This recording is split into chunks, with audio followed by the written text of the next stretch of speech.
સુરેન્દ્રનગરથી સમાચાર જિલ્લામાં ખનીજ માફિયાઓ બેફામ બન્યા છે। સાયલા તાલુકાના સુદામડા ગામે ખનીજ માફિયાઓ વિરુદ્ધ અરજી કરનાર પરિવારના ઘર પર ફાયરિંગની ઘટના બની। 4 થી વધુ કારમાં આવેલા 10 થી 15 લોકોએ 10 થી વધુ રાઉન્ડ ફાયરિંગ કર્યું, જેથી લોકોમાં પણ ભય ફેલાયો છે। અરજદાર શૌકત યાદવ અને તેમના પુત્રીએ કલેક્ટર અને પોલીસને અરજી કરી હતી, પણ ભૂમાફિયાઓ દ્વારા અવારનવાર આ પરિવારને અરજી પરત ખેંચવા ધમકી અપાતી હોવાની પરિવારજનોએ વાત કરી।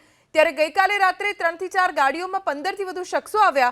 અરજદારના ઘર પર 8 થી 10 રાઉન્ડ ફાયરિંગ કર્યું, જેથી આખા વિસ્તારમાં ભયનો માહોલ ફેલાયો। આ પરિવાર પોલીસ પ્રોટેક્શનની માંગ કરી રહ્યું છે। જો માંગ નહીં સંતોષાય તો આત્મવિલોપનની ચીમકી આપી। બનાવની જાણ થતાં સુરેન્દ્રનગર જિલ્લા પોલીસ વડા Girish Kumar Pandya, Limbdi DYSP, LCB, SOG સહિતનો પોલીસ કાફલો સ્થળ પર પહોંચ્યો।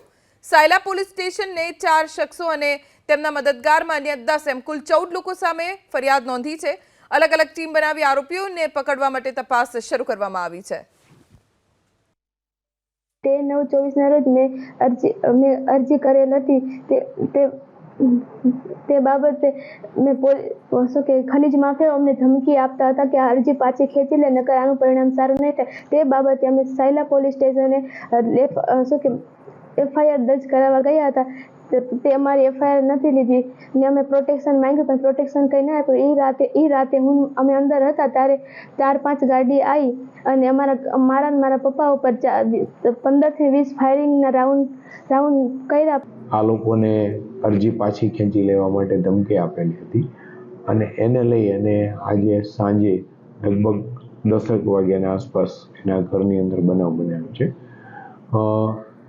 ભોગ બનનારને કે એમના પરિવારજનોને કોઈ ઈજા કે કોઈ નુકસાન થયેલું નથી અને એમને એક વ્યક્તિ જે દેવેન્દ્ર ઉર્ફે ડેડુ છે એમને એ લોકો જોયેથી ઓળખે છે અને એમની સાથે અન્ય આરોપીઓ પણ હતા।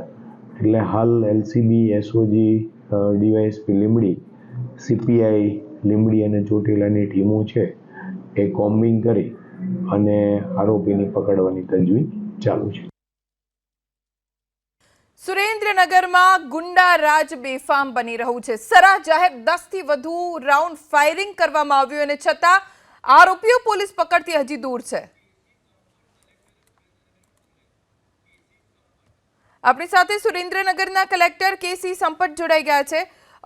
સર, આ સમગ્ર મામલે અત્યારે હવે શું કાર્યવાહી થઈ રહી છે? કલેક્ટરનો સંપર્ક સાધવાનો પ્રયત્ન કરીશું, પણ સૌથી મોટો સવાલ, આવી ગુંડાગર્દી કેમ ચલાવી લેવાય? કલેક્ટર આપણી સાથે જોડાઈ ગયા છે કેસી સંપત। સંપતજી, આ સમગ્ર મામલે શું કાર્યવાહી થઈ રહી છે? ગઈકાલે જ આ જે બનાવ બન્યો તરત જ ખુદ પોલીસ અધિક્ષક શ્રી પણ ત્યાં ગયા હતા અને મોડી રાત સુધી ત્યાં હતા। આખા વિષયની તપાસ કરી છે, પણ પ્રાઇમા ફેસી આ જે છે એમનો કોઈ ધંધાકીય તકરાર જે છે એ દેખાય છે। ખાસ કરીને જેમણે ફરિયાદ કરી છે એમના ઉપર પણ ઘણા બધા વિષયો હતા અને હમણાં જ એ જામીન ઉપર છૂટીને આવ્યા છે, એટલે ધંધાકીય તકરાર હોય એવું દેખાય છે અને અમારી તપાસ ચાલુ છે।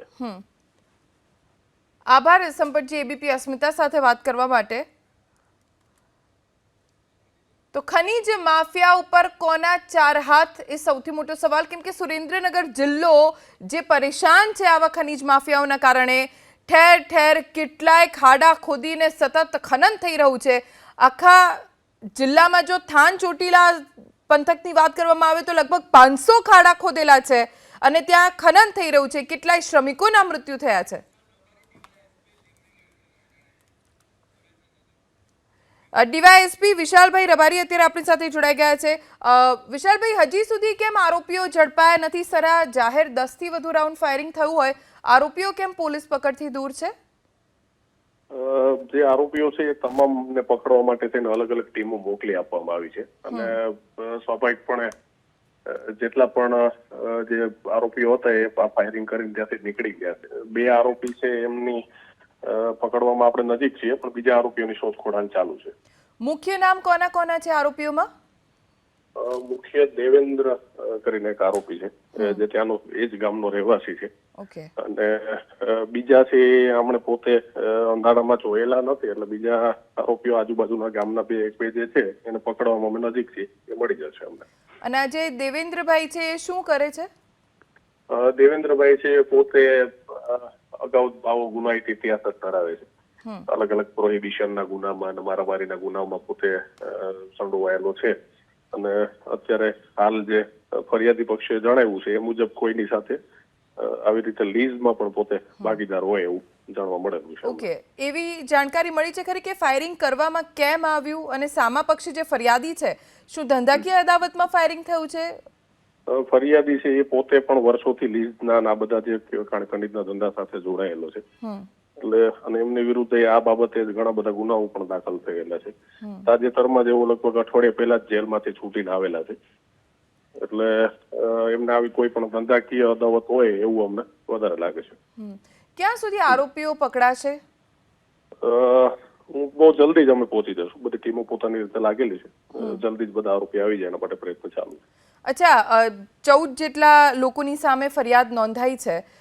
હજી બંને પક્ષે ફરિયાદ નથી નોંધાઈ, માત્ર એક પક્ષ તરફથી ફરિયાદ નોંધાઈ છે. આ બીજા પક્ષે તો કોઈ ફરિયાદ છે નહીં, બીજો કોઈ એવો સામે બનાવ બનેલો હોય એવું પણ અમારા ધ્યાને નથી.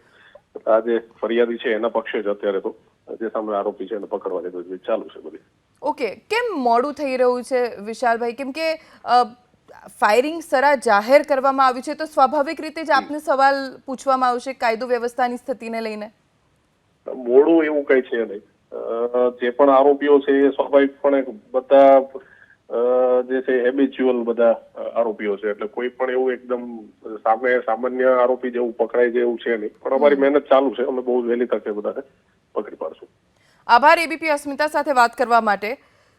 તો હજી સુધી આરોપીઓ ઝડપાયા નથી. દેવેન્દ્ર નામનો વ્યક્તિ કે જે અગાઉ પણ અનેક ગુનાઓમાં સંડોવાયેલો છે, જેની સામે પ્રોહિબિશન સહિતની ફરિયાદો નોંધાઈ છે, તો બીજી તરફ જે ફરિયાદી છે જેમણે આ આરોપીઓની સામે ફરિયાદ નોંધાવી છે તેઓ ખુદ અઠવાડિયા 10 દિવસ પહેલા જેલમાંથી છૂટીને આવ્યા છે અને તેઓ પણ લીઝના બિઝનેસ સાથે જોડાયેલા છે. કાયદો વ્યવસ્થાની સ્થિતિ ઉપર સવાલ ઉભો થઈ રહ્યો છે. હજી સુધી ફાયરિંગ કરનાર આરોપીઓને પોલીસ ઝડપી નથી શકી. બીજી તરફ ખનીજ માફિયાઓ સુરેન્દ્રનગર જિલ્લામાં બેફામ છે. ક્યારેય નથી સાંભળ્યું કે ખનીજ માફિયાની ધરપકડ કરવામાં આવી હોય. માત્ર દંડનીય કાર્યવાહી કરીને જ તેમને છોડી મૂકવામાં આવે છે.